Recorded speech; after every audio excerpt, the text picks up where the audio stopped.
शुरू में एक अड़ियल रवैया अपनाया था और बात को मानने से इनकार किया था, अंत में उनको गलती स्वीकार करनी पड़ी। लेकिन अभी तक इस पर जिम्मेदारी तय नहीं की गई है। इस तरह का विश्वासघात, इस तरह का लीपापोती कर कर बचाव करना, ये मैं समझता हूँ शोभा नहीं देता। और नीट वाला इशू है, बाकी जो परीक्षा कैंसिल करी गई है, लगातार लोगों में भ्रम फैल रहा है कि हमारा भविष्य सुरक्षित नहीं है। और इस देश में आज रिकॉर्ड अनएम्प्लॉयमेंट है। आज़ाद भारत के इतिहास में सबसे ज़्यादा आज, अगर आज कहीं बेरोजगारी है, शिक्षित बेरोजगारी है, तो आज के समय पर उसका समाधान ढूंढने के लिए सरकार को काम करना चाहिए था।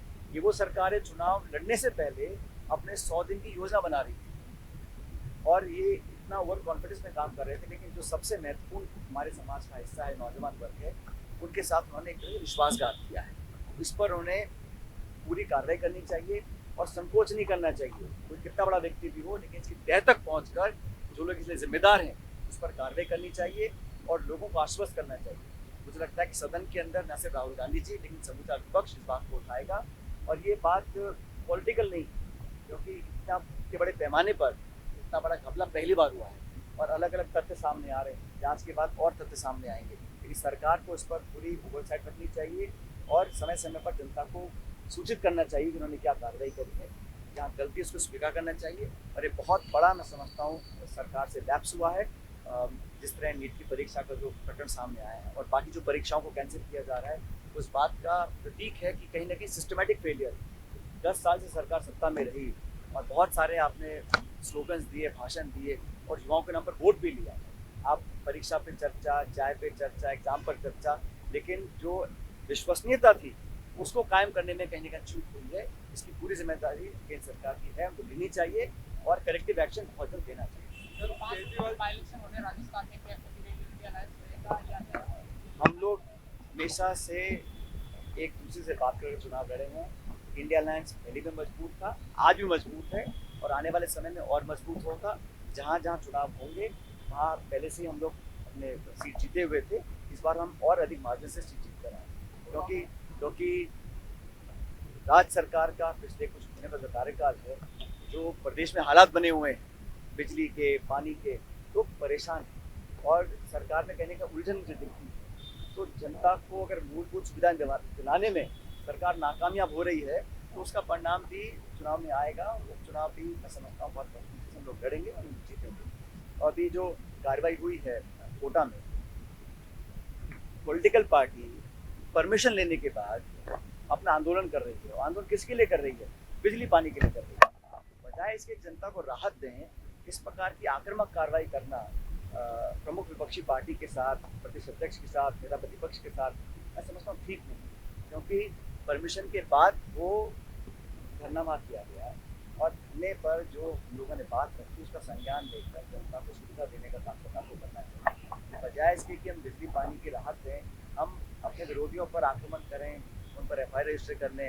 तो राजस्थान में इस प्रकार का माहौल कभी कभी हुआ नहीं है और होना भी नहीं चाहिए और ये ठीक नहीं है। मुझे लगता है कि इसमें कहीं ना कहीं सरकार का जो काम करने का तरीका है वो भी सवाल निशान में रखता है।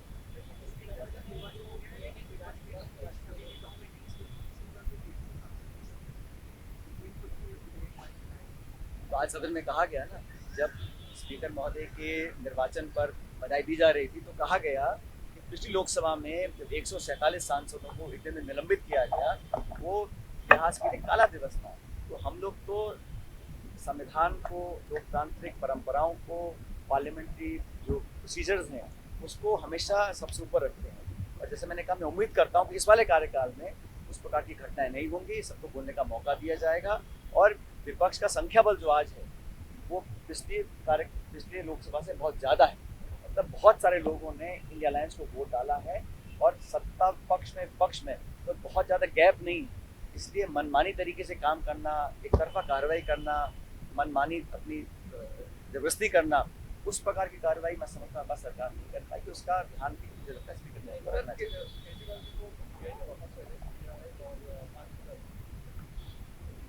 ये तो कोर्ट की कार्रवाई है, लेकिन सब समझ रहे हैं कि पिछली सरकार के कार्यकाल में जो दमनकारी नीतियाँ अपनाई थी उसमें एजेंसी का दुरुपयोग किया गया था और शायद ही कोई भारत सरकार की एजेंसी थी जिसका दुरुपयोग नहीं किया गया। लेकिन इस चुनाव के परिणाम से सरकार को जनता ने आईना दिखाया है कि आप बेवजह सरकारी एजेंसी का दुरुपयोग नहीं करिएगा और लोगों को दबाने का, विपक्ष की आवाज को कुचलने का काम सरकार नहीं करे। ये संदेश स्पष्ट है और मैं मानता हूँ कि इस लोकसभा चुनाव में सरकार का निर्माण होना, हार जीत होना, आंकड़े आना अलग बात है, लेकिन जो सबसे बड़ा संदेश है वो संदेश ये है कि स्टेट पावर का, स्टेट एजेंसीज का, सरकार की ताकत का धड़ल्ले से जो मिसयूज किया गया, जो लापरवाही से उसका मिसयूज किया गया, उस पर अंकुश लगाने का काम सरकार को करना चाहिए।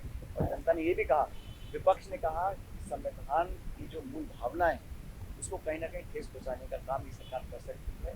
जनता ने इंडिया अलायंस और कांग्रेस के तमाम विपक्षी नेताओं को आपने देखा होगा, हम सब ये बात बोल रहे थे, हमारी बात को बहुत हद तक लोगों ने स्वीकार किया। तो विधानसभा का सत्र शुरू होने वाला है।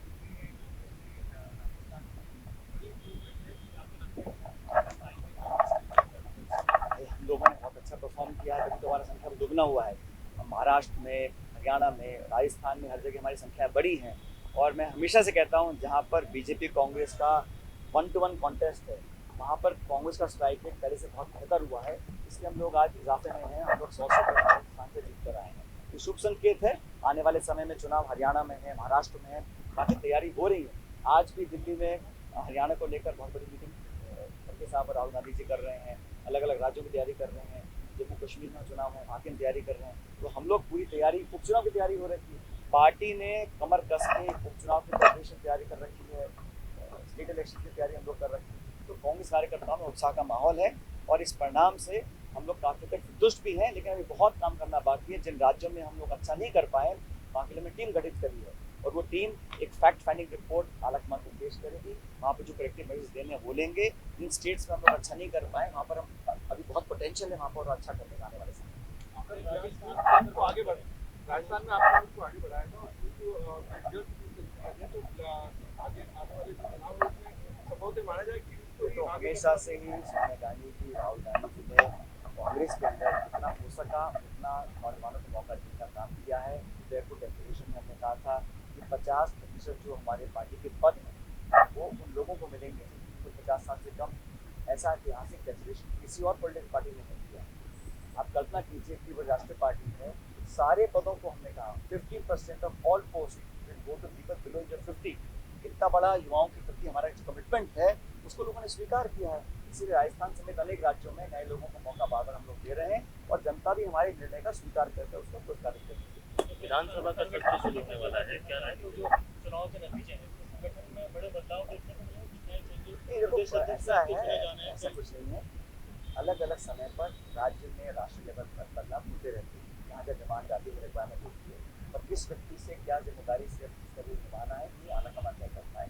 हमने से किसको जो दिया जा रहा है उसको हम लोग मिलकर काम कर रहे हैं। ये बात सच है कि राहुल गांधी जी ने इस प्रकार से पूरे देश में लोगों के अंदर एक अलग जगाई थी इस यात्रा के माध्यम से। राहुल गांधी जी की माई यात्रा जो मैं समझता हूँ एक इतिहास में किसी और नेता ने कोई यात्रा नहीं निकाली। उस यात्रा से एक संदेश गया था कि देश में जो माहौल है उसको बेहतर करने के लिए जो टकराव पैदा किया गया, जो आपस में बंटवारा किया गया, जो दमन की नीति अपनाई जा रही थी, उसको लोगों को जोड़ने के लिए कांग्रेस कार्यकर्ताओं के माध्यम से पूरे देश भर में जो यात्रा निकली थी उसका बहुत सकारात्मक संकेत गया है। और दोनों यात्राओं में मैं समझता हूँ लगभग 10,000 किलोमीटर की यात्रा निकली है। उस यात्रा ने लोगों को जोड़ा, कार्यकर्ताओं को जोड़ा और कांग्रेस समेत इंडिया अलायंस के पार्टनर्स को भी यात्रा का फायदा मिला। तो छत्तीसगढ़ में चुनाव रहा, किस तरह से देखने का मेहनत आता है? छत्तीसगढ़ में 11 सीटें हैं और हम लोग जब से राज्य का निर्माण हुआ है हमेशा 2 ही सीट जीत पाते हैं। जब चुनाव में जा रहे थे हम वहाँ 11 में से 2 सांसद थे, इस बार हम 1 जीते हैं और दूसरी सीट हमारे 1700 वोटों से। हर सीट पे जो जीत हार का मार्जिन कम हुआ है, हमारा वोट प्रतिशत उतना जितना पिछली बार था, कम नहीं हुआ है। लेकिन वहाँ पर हम लोग 2 मेंबर्स को नियुक्त किया गया है, वीरप्पा मोइली जी, हरीश चौधरी जी, वो अगले 4 दिन का दौरा कर रहे हैं परसों से और छत्तीसगढ़ में हर एक जिले में जाकर लोगों से फीडबैक देंगे और वहाँ पर क्या परिवर्तन लाना हम लेकर आएंगे। वहाँ कार्यकर्ता मजबूत है, वोट शेयर इंटैक्ट है, लेकिन हमारा परिणाम इतना अच्छा नहीं आ सका, उसको कार्रवाई करेंगे। जिन राज्यों में हम लोग की संख्या बल कम है वहाँ पर लगातार हम सक्रिय हैं, चाहे वो तेलंगाना है, कर्नाटका है, मध्य प्रदेश है, आसाम है, उड़ीसा है, सभी स्टेट्स पर हम लोग रिपोर्ट देकर तुरंत प्रभाव से वहाँ पर चेंजेस भी लेकर आएंगे जो हमें लगता है कि अनिवार्य है और लोगों को और आगे बढ़ने का मौका मिलेगा। एक आदिवासियों को लेकर बयान आया था डीएनए जांच के लिए। मैंने कहा ना, जो सबसे बेस्ट उम्मीदवार थे पार्टी के उम्मीदवार थे, और आप सब लोग जो एग्जिट पोल निकालते थे, उस एग्जिट पोल को भी अब लोग याद नहीं कर रहे हैं। आप लोग सब अलग अलग बातें बोलते थे, अच्छा हम बोलते थे तो आप हमारा मजाक उड़ाते थे। आज परिस्थिति ये हो गई है कि आपको सवाल पूछना पड़ रहा है। आप मैं आपसे पूछूं कि आपने तो हमें 0 कहा था, 2 कहा था, 4 कहा था, हम जीते हैं 11-25 में से, और पिछली बार हम एक भी सीट में जीत पाए थे। तो बड़ा परिवर्तन है, ये रिफ्लेक्शन है केंद्र सरकार और राज्य सरकार की पॉलिसीज का, उनकी गवर्नेंस का, उनके काम करने के तरीके का। और कांग्रेस में हमारे उम्मीदवारों का चयन, हमारा कैंपेन स्ट्रैटेजी, हमारा नैरेटिव, हमारा मैनिफेस्टो और सब नेताओं का जो सामूहिक योगदान रहा, उसके कारण हम लोग 11 सीटों के साथ भाजपा को हरा पाए। सर, सदन में कल आदिवासियों को लेकर बयान आया था, उसमें वायनाड के लोग, वायनाड के कार्यकर्ता, केरला, पूरे देश भर के लोग आज प्रफुल्लित हैं कि प्रियंका गांधी जी, जिन्होंने हर चुनाव में, खासकर इस लोकसभा चुनाव में कमर तोड़ मेहनत करी, हर एक राज्य में वो गई हैं, और उनकी मेहनत, उनका परिश्रम का फल है कि कांग्रेस पार्टी को बहुत इजाफा मिला है। और मुझे खुशी है कि खड़गे साहब ने राहुल जी की रिक्वेस्ट पर और कार्यकर्ताओं की मांग पर वायनाड से जो उपचुनाव होंगे, वहाँ पर प्रियंका जी को अपना उम्मीदवार बनाया है। मुझे लगता है कि और बड़े बहुमत से प्रियंका गांधी जी चुनाव जीतकर आएंगी और वायनाड के लोगों की आवाज़ बनेंगी संसद के अंदर। और प्रियंका गांधी जी ने जो मेहनत करी है और जो जवाब दिया है सत्ता पक्ष के हमलों का, वो मैं समझता हूँ अपने आप में लोगों के अंदर बहुत बड़ा जोश भरता है और कार्यकर्ताओं को ताकत देती है। सर, आगे कई साथियों ने शपथ ली, लेकिन भविष्य में लास्ट में बोला जय को लेकर सर आदिवासी को लेकर जो बयान दिया था उसमें राजकुमार राउत ने कहा है कि हम डीएनए लेकर आएंगे और विधानसभा में उनसे पूछना चाहिए।